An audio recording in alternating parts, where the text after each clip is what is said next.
హల్లెలూయా, దేవునికి స్తోత్రం. Good morning. తెల్లవారింది కదండి, దేవునితో మాట్లాడుకున్నారా? దేవుని వాక్యం చదివారా? కొంచెంసేపు ప్రశాంతంగా దేవుని సన్నిధిలో కనిపెట్టారా? హడావిడిగా లేవటం, హడావిడిగా పరుగెత్తటం, సాయంత్రం అయ్యేవాడికి ఏమీ చేయలేకపోయామే, ఏమీ సాధించలేదు, ఈ పనులు ఈరోజు పనులు చేయలేదు, ఎవడు మొహం చూశానో అంటారు మన దేశంలో. యేసయ్య మొహం చూద్దాం, ఆయన చిత్తం ఎరుగుదాం, ఆయన చెప్పినట్టు చేద్దాం, మనం చేయనిదంతా సఫలమవుతుంది. చిన్న ప్రార్థన. పరిశుద్ధుడా, నీకు వందనములయ్యా. నీ ముఖమును నాయన మేము వెతుకుటకు, నీ చిత్తమును ఎరుగుటకు, నీ వాక్యము వెల్లడి అగుటతోడని వెలుగు కలుగునన్నాం. ఏది ఏమిటి అని తెలుసుకున్నట్లుగా నీ వాక్యము వెలుగులో మేము ప్రతిదీ పరీక్షించి మేలైన దానిని చేపట్టుటకు సహాయం చేయమని క్రీస్తు నామములో అడుగుచున్నాము తండ్రి. ఆమేన్. దేవుని స్తోత్రం. ఎలా ఉన్నారండి? మన దేశంలో రిజల్ట్స్ వచ్చిన తర్వాత కొన్ని తారుమారైన పరిస్థితులు, కొందరి పరిస్థితులు మనం గమనించినప్పుడు మనం నేర్చుకోవాల్సిన పాఠాలు చాలా ఉన్నాయండి. ఈరోజు నేషనల్ యూత్ డేగా ఏర్పాటు చేశారు. మరి ఎవరు దాన్ని గుర్తించుకోవట్లేదు. స్వామి వివేకానంద అనే మాట విన్నారా? వివేకానందుడు మన కలకత్తా పట్టణవాసి. స్కాటిష్ చర్చ్ కాలేజీలో ఆయన చదివాడు. ఆయన తత్వాన్ని, దేవుణ్ణి గురించి తెలుసుకోవాలని అన్ని గ్రంథాలు చదివేవాడట.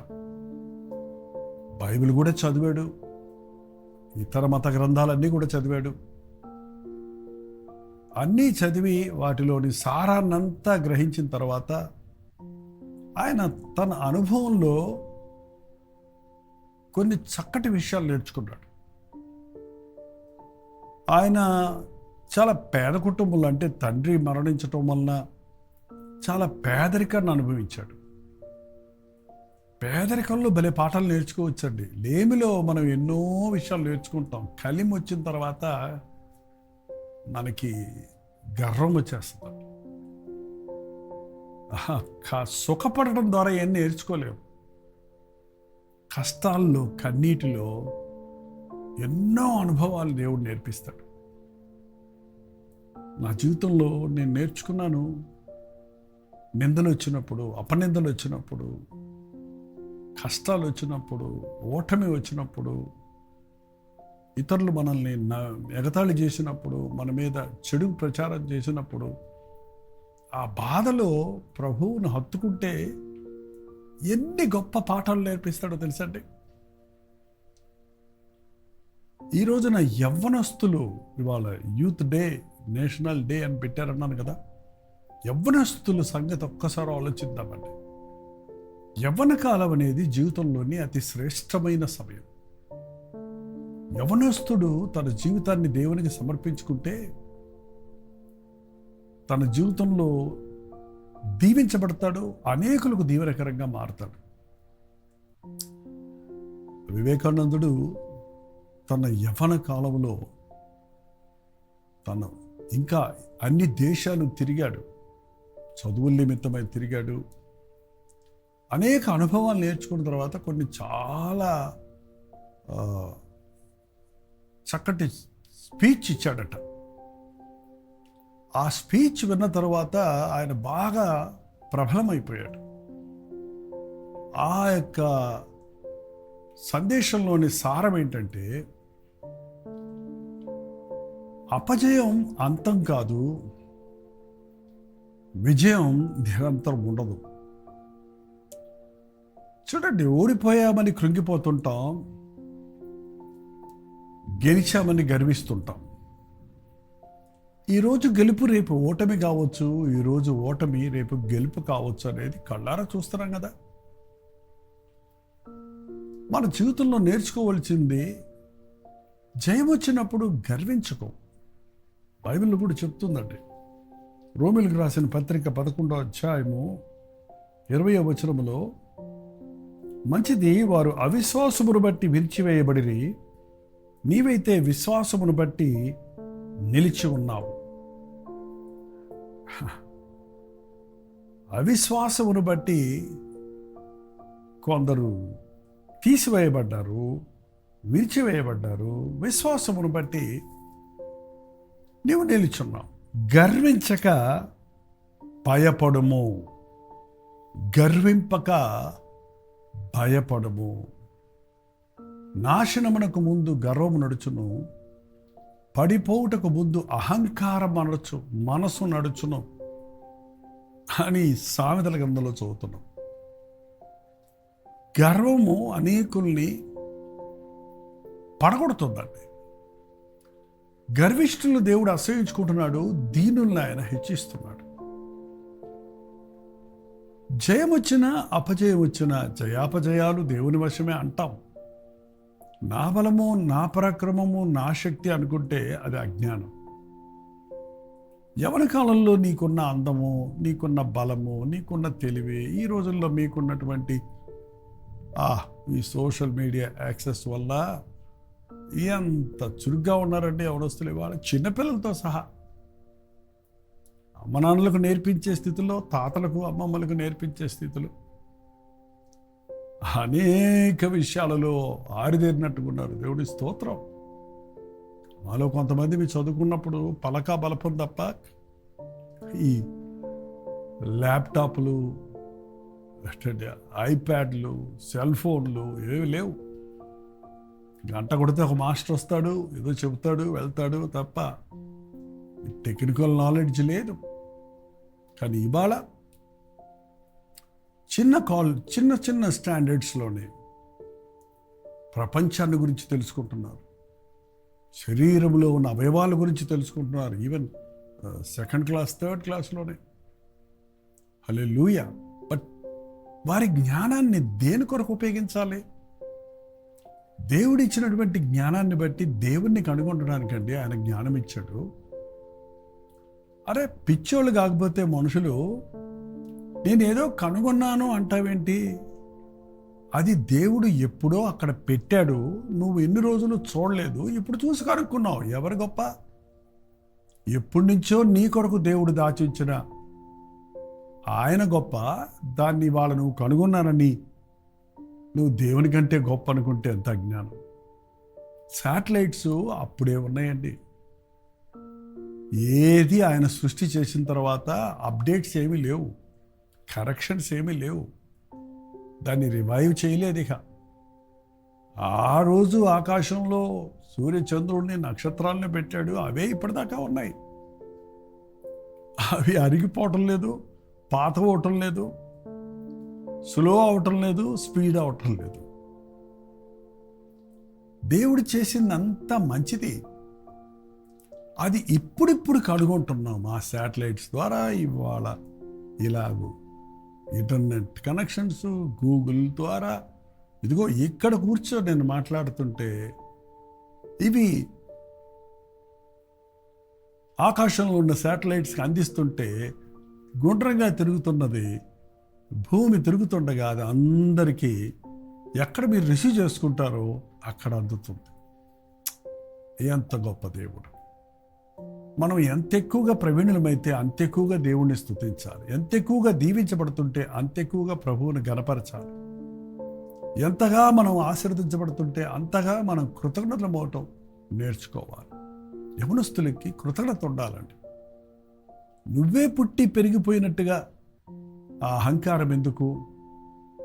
నిన్ను యవన దశ వరకు పెంచి పెద్ద చేసిన నీ తల్లిదండ్రులు ప్రయాసను, ప్రేమను, నీ కొరకు పడిన యాతనను, నీ కొరకు పడిన నీ ఎడలో చూపించిన ప్రేమను గుర్తు చేసుకుంటే కృతజ్ఞత కలిగి ఉంటాం. చాలామంది యవన కాలంలోకి రాగానే దేవుని మీద తిరగబడుతున్నారు, తల్లిదండ్రుల మీద తిరగబడుతున్నారు. వారి బలాన్ని చూసుకొని, వారి అందాన్ని చూసుకొని, వారి యొక్క జ్ఞానాన్ని చూసుకొని, ఇంకెవరికి ఏమీ తెలియదు అన్నట్టుగా వెర్రవేగుతూ ఉండటం మనం ఈరోజు చూస్తూ ఉన్నాం. మేము ఈ మధ్య అనలైజ్ చేశాము ఈ యొక్క అనుదిన ధ్యానాన్ని ఎంతమంది యవనస్తులు ఆలకిస్తున్నారు అని. 60% 40 ఇయర్స్ లోపల ఉన్న వాళ్ళే ఎక్కువగా ఈ సోషల్ మీడియాలో వస్తున్న వర్తమానాలు వింటున్నారని తెలిసినప్పుడు ఒక విధంగా నాకు చాలా సంతోషమైంది. కారణం, దేవుడు మిమ్మల్ని ఎంతో ప్రేమించి మీ యవ్వన కాలంలోనే, మీ బాల్యదినములందే మీ సృష్టికర్తను జ్ఞాపకం చేసుకోవడానికి, యవ్వన కాలంలో మీరు కాడి మోయటానికి దేవుని వాక్యాన్ని ఎరిగి జీవితాన్ని సరైన పదంలో నడిపించుకోవడానికి దేవుడు సహాయం చేస్తూ ఉన్నాడు. బైబిల్ చదివే ప్రతివాడికి భక్తి అబ్బుతుందండి, సత్యం తెలుస్తుందండి, ప్రేమ పుడుతుందండి, దేవుని ఎడల కృతజ్ఞత కలిగి ఉంటారు. ఒక సమయంలో వివేకానంద అన్నాడట, నీ ముందేముందో నీ వెనకేముందో నువ్వు ఆలోచించుకో, నీలో ఏముందో తెలుసుకో. నీ ముందు చాలామంది ఉండొచ్చు నీకు, నీ వెనకాల గొప్ప కాపుదలు ఉండొచ్చు నీకు, పితరులు పోగు చేసిన ఆస్తిపాస్తులు నీకు వెనక ఉండొచ్చు, నువ్వు చదువుకున్న డిగ్రీలన్నీ ముందుండొచ్చు, కానీ నీలో ఏముంది? వాటిని సమర్థవంతంగా నడిపించుకోగలిగిన స్థాయి ఉందా? దైవ జ్ఞానం ఉందా? దైవ భయం ఉందా? ప్రభువు ఉన్నాడా? బైబిల్ అదే చెప్తుందండి. నీ హృదయంలో క్రీస్తుంటే నీ చుట్టూ ఏమున్నా లేకపోయినా పర్వాలేదు. నీ చుట్టూ ఎన్నున్నా నీలో క్రీస్తు లేకపోతే, దేవుని సహాయం నీకు లేకపోతే నీవేమీ చేయలేవు. ఎంతమంది ఈ రోజున దేవుని ఎడల కృతజ్ఞత కలిగి ఉన్నారు? యవ్వన కాలంలో నరుడు కాడి మోయాలని వాక్యం చెప్తుంది. ఒకసారి చూడండి, విలాప వాక్యములు 3వ అధ్యాయము 26వ వచనం అండి. నరుడు ఆశ కలిగి యెహోవా అనుగ్రహించు రక్షణ కొరకు ఓపికతో కనిపెట్టుట మంచిది. నరుడు ఆశ కలిగి యెహోవా అనుగ్రహించు రక్షణ కొరకు ఓపికతో కనిపెట్టుట మంచిది. దేవుని సమయం కొరకు, దేవుని సహాయం కొరకు, దేవుడిచ్చే విడుదల కొరకు, దేవుడిచ్చే ఆశీర్వాదం కొరకు నరులు ఆశతో కనిపెట్టుకోవాలట. ఎక్కడ కనిపెడతాం ఈ రోజుల్లో? ఫాస్ట్ అంతా కూడా ఫాస్ట్ ఫుడ్ తిని ఫాస్ట్గా చనిపోతున్నారట. ఫాస్ట్గా డ్రైవింగ్ చేసి అర్ధాంతరంగా మరణిస్తున్నారు యాక్సిడెంట్లు. త్వరగా చేయాలనుకొని నాణ్యతను పోగొట్టుకొని చేసింది సఫలత లేకుండా ఉండటం చూస్తున్నాం. తగిన సమయమందు ఆయన సమస్తము చక్కగా చేయువాడు మన ప్రభువు కనుక, ఆయన తగిన సమయమందు నిన్ను హెచ్చించినట్లు ఆయన బలిష్టమైన హస్తము కింద అణిగి ఉండు అని దేవుని వాక్యం సెలవిస్తుందండి. బైబిల్లో చూస్తున్నాం, దావీదు అణిగి ఉన్నాడు దేవుడు హెచ్చించేదాకా. యోసేపును చూస్తున్నాం, ఆయన అణిగి ఉన్నాడు దేవుడు హెచ్చించే వరకు. అది కొన్నిసార్లు నెలలు పడవచ్చు, సంవత్సరాలు పడవచ్చు, కానీ దేవుడు ఎప్పుడు ఏది చేయాలో ఆయనకి బాగా తెలుసు. ఎగిరెగిరి పడేవాడు ఎప్పటికైనా కింద పడక తప్పదు అన్నాడు ఒక వ్యక్తి. ఉన్నదాన్ని బట్టి ఎగరొద్దు, లేని దాన్ని బట్టి కృంగొద్దు. అందరూ నాకున్నారని సంతోషపడను వద్దు, ఎవరూ నాకు లేరని దిగులు పడను వద్దు. యేసయ్య నాకు తోడున్నాడా అన్న విషయాన్ని పరిశీలించుకో. ప్రభువును కలిగిన వాడు ధన్యుడు. మన తల్లిదండ్రులు విడిచినా మనల్ని ఆయన చేరదీయవాడు. మన స్నేహితులు విడిచినా ఆయన మనల్ని నిజమైన స్నేహితుడు విడువక హత్తుకొనును అన్నవాడు. కాబట్టి ప్రభువు మీద ఆధారపడటం మనం నేర్చుకోవాలి. మన ఓటమి కూడా మనకు మేలుగా మార్చడానికి దేవుడు సమర్థవంతంగా ఉన్నాడు. కాబట్టి ఈ లోకంలో పరిగెత్తొద్దు, ప్రభుతో నడవటం నేర్చుకుందాం. లోకం వైపు చూడొద్దు, యేసు వైపు చూడటం నేర్చుకుందాం. దేవుడిచ్చే రక్షణ కొరకు ఆశతో కనిపెడతాం. యవన కాలమున కాడిమోయట నరుడికి మేలు, అతని మీద దానిని మోపినవాడు యెహోవాయే. అతడు ఒంటరిగా కూర్చుండి మౌనంగా ఉండవలను, నిరీక్షణ దారము కలుగునేమోనని అతడు బూడిదలో మూతి పెట్టుకొనవలెనో. ఈ వాక్యాన్ని కొంచెం ఆలోచిస్తే యవ్వన కాలంలో కాడి మోయాలి, బాధ్యత తీసుకోవాలి, అకౌంటబిలిటీ ఉండాలి, రెస్పాన్సిబిలిటీ ఉండాలి, ఒబీడియన్స్ ఉండాలి, విధేయత నేర్చుకోవాలి, బాధ్యత నేర్చుకోవాలి, లెక్కప్పగించగలిగిన వారిగా ఉండాలి, లోబడే వారిగా ఉండాలి, భారాలు మోసేవాడిగా ఉండాలి. నిరీక్షణ ఆధారము కలుగునేమోనని బూడిదలో మూతి పెట్టుకోవాలంట. ఒకసారి ఊహించేయండి, బూడిదంతా తెలుసండి, పూర్వకాలం కట్టెలతో వండినప్పుడు కావాల్సినంత బూడిద ఉండేది పొయ్యలండి. బొగ్గులతో పాలు కాసినప్పుడు బూడిద మిగిలేది. ఆ బూడిద మంచి యాంటీబయాటిక్. ఆ బూడిదలో మూతి పెట్టుకుంటే, బూడిదలో ఉందనుకోండి, మీకు కోపం వచ్చిందనుకోండి, నోరు తెరిస్తే బూడిద లోపలికి వెళ్ళిపోద్ది. మీకు ఏదైనా ఆశ పెట్టిందనుకోండి, కళ్ళు తెరిస్తే కళ్ళలోనికి బూడిద వెళ్ళిపోద్ది. అంటే యవ్వన కాలంలో నీ యవ్వనేచ్ఛలను విడిచిపెట్టడం, యవ్వనేచ్ఛల్ని దేవునికి లెక్కప్ప చెప్పవలసిన వాడిగా జాగ్రత్తగా ఉండటం నేర్చుకోవాలి. ఎవరైనా నీ యవ్వన కాలంలో సంతోషించు, నీకు ఇష్టమైనట్టు చేసుకో, కానీ వీటి విషయమై దేవునికి లెక్క చెప్పాలని ఎరుగు. ఏ వ్యక్తి అయితే యవ్వన దశలో వారు దేవుని చిత్తాన్ని, దేవుని కృపను, దేవుని చేతుల కింద అణిగి ఉంటాడు, వారిని దేవుడు అత్యధికంగా హెచ్చించడం ఇటు చరిత్రలో కానివ్వండి, ఇటు బైబిల్లో కానివ్వండి మనం చూస్తున్నాం. యవ్వనస్తులారా, దేవుని మాటలు వినండి, దేవునితో సహవాసం చేయండి, దేవునికి అప్పగించుకోండి. మీ జీవితం మీరు దీవించబడతారు, అనేకులకు దీవెనకరంగా ఉంటారు. ప్రార్థన. పరిశుద్ధుడా, ప్రేమగల తండ్రి, ప్రత్యేకంగా ఈ సమయంలో ఎక్కడెక్కడి నుంచి యవ్వనస్తులు ఈ ఎపిసోడ్ను వాచ్ చేస్తున్నారు, వీక్షిస్తున్నారు, వింటున్నారో వారి కొరకు ప్రార్థిస్తున్నామయ్యా. ఎంతో కృపతో మమ్మల్ని అనేక రీతిలుగా నీవు ఆశీర్వదించావు. మా యవ్వనస్తులు ఈ రోజున ఎక్కడో ఉన్నారని మేము వారి యందు అతిశయిస్తున్నామయ్యా.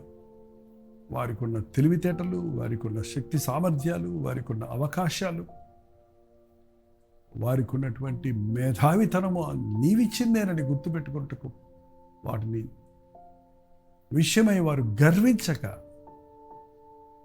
తండ్రి విధేయులవుటకు, గర్వించక భయముతో వణకుతో రక్షణ కాపాడుకున్నటకు, వాటిని బట్టి అతిశయించక వాటిని ఇచ్చిన ప్రభువునందు ఆనందించుటకు,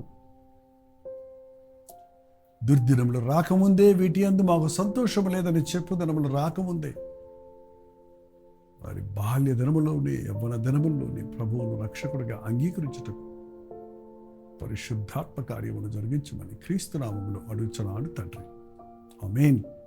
మన తండ్రి అయిన దేవుని యొక్క ప్రేమయు, కుమారుడైన క్రీస్తు యొక్క కృపయు, ఆదరణకర్త అయిన పరిశుద్ధాత్మ యొక్క సహవాసం కుడి వచ్చిన మనందరికీ ఇప్పుడు సదాకాలం తోడై ఉండును గాక. ఆమేన్.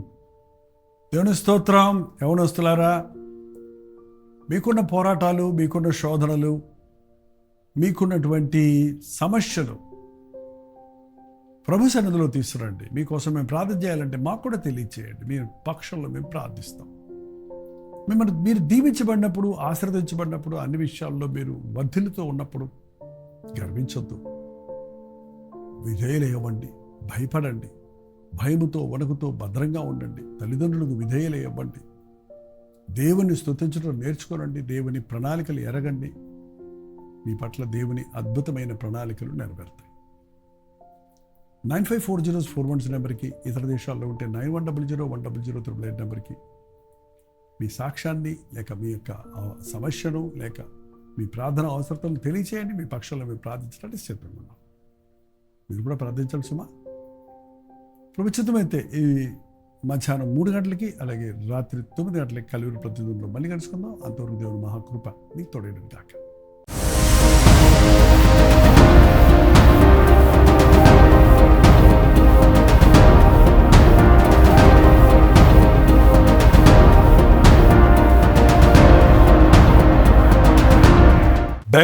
బెంగళూరు పరిసర ప్రాంతాల్లో ఉన్న వారికి శుభవార్త. ప్రభుత్వమైతే జూన్ 17వ తారీఖున 1 డే గెట్ టుగెదర్ను బెంగళూరులో ఏర్పాటు చేస్తున్నాం. మిమ్మల్ని వ్యక్తిగతంగా చూడడానికి, మీకోసం ప్రార్థించడానికి, దేవుని వాక్యాన్ని అందించడానికి బెంగళూరు వస్తున్నాం. ఈ తారీఖును మీరు గుర్తుపెట్టుకోండి. జూన్ 17వ తారీఖు మధ్యాహ్నం 2 గంటల నుంచి 5 గంటల వరకు, 6 గంటల నుంచి 10 గంటల వరకు 2 సెషన్స్గా ఈ 1 డే గెట్ టుగెదర్ ఏర్పాటు చేస్తున్నాం. రండి, పాల్గొనండి, దైవాశీస్సులు పొందండి. ముఖాముఖి మిమ్మల్ని చూడడానికి, వ్యక్తిగతంగా మీకోసం ప్రార్థన చేయడానికి అవకాశం కలుగజేయండి. చిరునామా గమనించండి. Hudson community centre, CSI compound, opposite to Mitralaya girls high school, near corporation circle, Bengaluru. ఇంకా విషయమై మీ వివరాలు కావాలంటే 8939393939 అనే నెంబర్కి మీరు కాల్ చేయండి. లేదా ఈ కింద ఇవ్వబడినటువంటి నెంబర్లకు మీరు వాట్సాప్ మెసేజ్ పంపించండి. మీకు డీటెయిల్స్ షేర్ చేయబడతాయి. తప్పకొస్తారు కదా.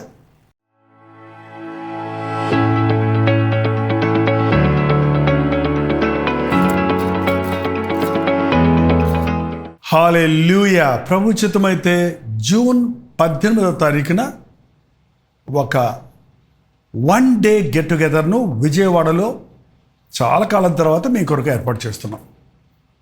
ఎన్నో సంవత్సరాలు అక్కడ గెట్ టుగెదర్లు పెట్టాం. మీరందరూ బలపడ్డారు, దీవించబడ్డారు, ఆయా సంఘాల్లో సాక్షులుగా సాగుతున్నారు. అనుదినము సోషల్ మీడియా ద్వారా బలపడుతున్నామని తెలియజేస్తున్నారు. మిమ్మల్ని వ్యక్తిగతంగా చూస్తానికి, మీ కొరకు ప్రార్థించడానికి, ప్రభువును స్తుతించడానికి ఈ యొక్క 1 డే కూడా కాదండి, 1 మీటింగ్ జూన్ 18వ తారీఖు సాయంకాలం 4 గంటల నుంచి 10 o'clock వరకు ఒకే సెషన్గా ఏర్పాటు చేస్తున్నాం. రాగలిగిన వాళ్ళందరూ రండి, ఈ పరిచయంలో పాల్గొనండి. మీకోసం వ్యక్తిగతంగా ప్రార్థించడానికి, మిమ్మల్ని ముఖాముఖిగా చూడడానికి అవకాశం కలిగజేయండి. చిరునామా గమనించండి. The venue convention hall near new government hospital, NTR colony, Vijayawada. ఇంకా విషయమై మీకు వివరాలు కావాలంటే ఈ క్రింద ఇవ్వబడినటువంటి ఫోన్ నెంబర్కి మీరు కాల్ చేయండి. మీకు లొకేషన్ షేర్ చేస్తాను. తప్పకొస్తారు కదా. మీరు వెల్లుడి, మీరు వెల్లుడి, మీరు వెల్లుడి, మీరు వెల్లుడి అని ప్రభు యేసు సెలవిచ్చెను. సర్వలోకముకు సువార్తనందించుడి. హల్లెలూయా. తణుకు పరిసర ప్రాంతాల్లో ఉన్న వారికి శుభవార్త. తణుకులో ఒక గెట్ టుగెదర్ ఏర్పాటు చేయడానికి మీలో అనేకులు ఎప్పటి నుంచి అడుగుతున్నారు. ప్రభు చిత్తములో ప్రార్థించి ఇదిగో జూన్ 19వ తారీఖు బుధవారం మధ్యాహ్నం 2 గంటల నుంచి 5 గంటల వరకు, 6 గంటల నుంచి 10 గంటల వరకు 2 సెషన్స్గా ఈ 1 day get together BVR function హాల్లో ఏర్పాటు చేస్తున్నాం. చిరునామా గమనించండి. బీవీ రావు ఫంక్షన్ హాల్, నెక్ function hall, opposite to D Mart, bypass road, Tanuku. ఇంకా విషయమే మీకు వివరాలు కావాలంటే 89393939 అనే నెంబర్కి మీరు కాల్ చేయొచ్చు. క్రింద ఇవ్వబడినటువంటి వాట్సాప్ నెంబర్లకు మీరు వాట్సాప్ మెసేజ్ పెట్టచ్చు, లేదా ఈ QR కోడ్ స్కాన్ చేసుకోవచ్చు. తప్పకొస్తారు కదా. సర్వలోకముకు సువార్తనందించుడి. సర్వ సృష్టికి యేసుని ప్రకటించుడి.